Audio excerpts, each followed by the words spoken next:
I know there's both a long time until the election, and it's also about happening tomorrow. So there's these two kind of dualities going on right now.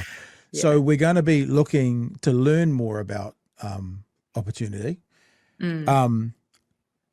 I guess let me just let me lay my cards on the table for this conversation last time we had it. And my audience knows this. The problem I had with Top last time, and the reason I couldn't vote for them, was because they're centrists, and Raf would say, sometimes we'd support the right, sometimes we'd support the left.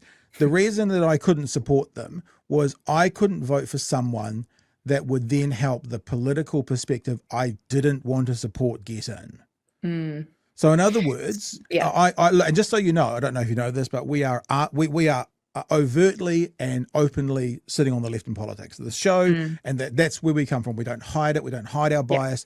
That's who we are. I don't want to support a party that's going to help ACT, National, New Zealand First, whatever, get policies across the line. So therefore, I can't vote for a centrist party. How do you approach that? Yeah. I think whereas Raf was sort of saying we'd support one way or the other, I think about it more as we would hold each side accountable in different ways. For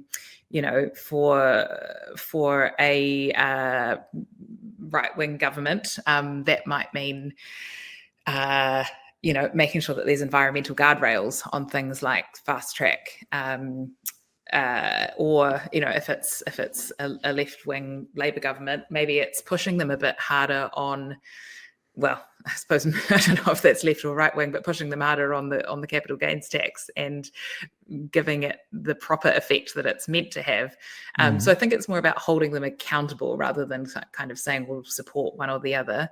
And it's also about being the bridge to the other side, because the reality is no matter who is in power next, the other team is going to come back into power at some point. And if we're going to stop this pendulum politics, we need to find ways to bring the other side a little bit on the journey. That we're not idealists and thinking we're all going to agree on everything. But if we can be that bridge to the other side, that means that there might be a little bit less undoing next time. Then I hope that's the role that we could play for either a National or Labour-led government.